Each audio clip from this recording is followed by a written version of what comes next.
Most of us just came in here. How, I know you probably just said this, but how do you help Steven succeed? That's what I was surprising about. When he came into the huddle, he didn't mumble the plays, he didn't fumble over the plays. He just like called the plays, got in the center, called in cadence. So that surprised me, and I was like, okay, he's not rattled. As a young guy, like his first time in the environment. So I was kind of excited, and I was kind of like, okay, now all I gotta do is protect for him. When did you guys find out he was going to be coming in? Second half, going to the locker room. So in the locker room, Coach told you? Yeah. And what was your reaction? It wasn't a quite reaction because obviously he's supposed to be a red shirt guy. So like when the little plays he do get with the offense, it'd be amazing. Like okay, when I knew he was coming in, I was like, it wasn't no doubt that he couldn't get the job done. I just know I had to protect for him. Well, did you really want to see what he could have done or what you guys could have done as an offense if he'd gotten the ball back there? Yeah, that's what I was going through my mind. I was trying to play the drive out. You know, I'm a big vision guy. I always trying to visualize things, and I was just visualizing him like, he made plays with his arm, made plays with his feet. So I was trying to figure out what would it be like. How strong an arm does he have, Brandon? It seems like he can really put some mustard on him. I think he has my arm as an arm. Like, the guy can throw hard. He could throw far, hard, long. He's a good kid. Does it change the offense at all, having a guy that can maybe put the ball a little bit in harder? The only thing that changed was the voice of a quarterback. Mm-hmm. That was all what changed, his voice and Jacory's voice. What's his personality like? Jacory's a happy-go-lucky, joking around kind of guy. What's Steven like? I think, Steven the same way. When it comes to football, Jacory be joking around, but I think we on the field, there's no jokes. So Steven was the same way. I mean, me and Steven laughed and Kiki and joke off the field, like, watching a visual rep when you're on the sideline, I talk to him a lot. But he's a very calm kid. He did the right thing. He waited his turn. I know it was surprising when he got his number called. He's like, whoa, I'm red shirt. But he got in and he did the best he can and bring the team back. He didn't seem nervous at all in the huddle. You're saying, what was he like in the huddle? He was calm. He was like, I've been here before. And I knew he didn't been there, so when I looked into his face and looked into his eyes, I was like, okay, he ready. I'm ready too. What was he like? Go ahead. I was going to say actually about Maryland, because Coach was saying that they have a lot of intricate blitzes and all this stuff. As an offensive line, obviously it's imperative you guys protect Steven. How much extra time do you have to spend this week in particular with dealing with all these blitzes? Maryland defense is pretty good. They probably one of the best teams that playing defense right now in the ACC conference. But with a guy like Coach Stoutland, how he prepare us, I don't think another guy prepare us how Coach Stoutland would.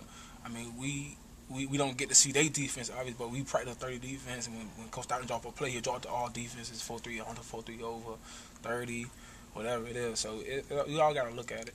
What happens if you miss something and Steven gets knocked out? There's not much of an alternative. So, how much pressure is on you guys to do whatever you have to do, basically? Scratch, claw, hold maybe once or twice, just to keep them from getting to him? I don't think pressure is pressure when it's opportunity. We come out to battle. We come out to execute the play calls. So based on the protection, I get my pre-snap read and I go from it. I let if I'm working with Horn, I let Horn know this guy's showing level, this guy coming. I see his heels, his feet not in the ground, he coming. So you're going to be on your own for a little while. Just trying to come out and execute the defense, execute the offensive play calling. How hard is it this week to keep yourselves down from getting down and maybe not? It's not hard at all when you know you got to come out and win every game out now. It's not hard. You don't want to be too relaxed. You don't want to be too overexcited, but you want to come out and execute. You want to win. Brandon, how important is it that you guys get the running game going, open some holes for the running game? It's very important when you got a young guy at quarterback, because when you can run the ball, okay, now they got 8 in the box. Now you can pass the ball, play action, pass the ball. So we run the ball. Pretty sure Steven can run it too. Hey, penalties, I guess, have been kind of a big thing that hurt you guys this year. Just how do you correct it? Coach said he's going to really try to emphasize that this week. On the offensive line, you can't correct it. False starts, away games, and you got holding calls. That's part of football. The refs out there for a reason. But if you could get back and watch film and you feel like your call wasn't a holding call, then so be it. But that's a call on the field. It's part of football. Brandon, what do you think about changing practice to the afternoon? Are you guys sort of happy to get to sleep in every once in a while now? Practice is practice. It's always an opportunity to get better. So, with the sun out, you kind of think about it. You got your class schedules and you're thinking in class like, Oh man, we got practice at 2:30. The sun, the devil is right here. The sun is right here. But I mean, practice is practice. You just want a chance to get better. What time did you used to get up for the early morning practices? What time did you have to get up in the morning? You get it's just like football. You get a pre-snap read, so you get up by 5:30. Have meetings at 6:20, but you get up at 5:30 to wake yourself up and like just get ready for the day. And now, what time will you get up? You think 7 o'clock. Just for me, it's at 7:30. It's like okay, I get up at 7.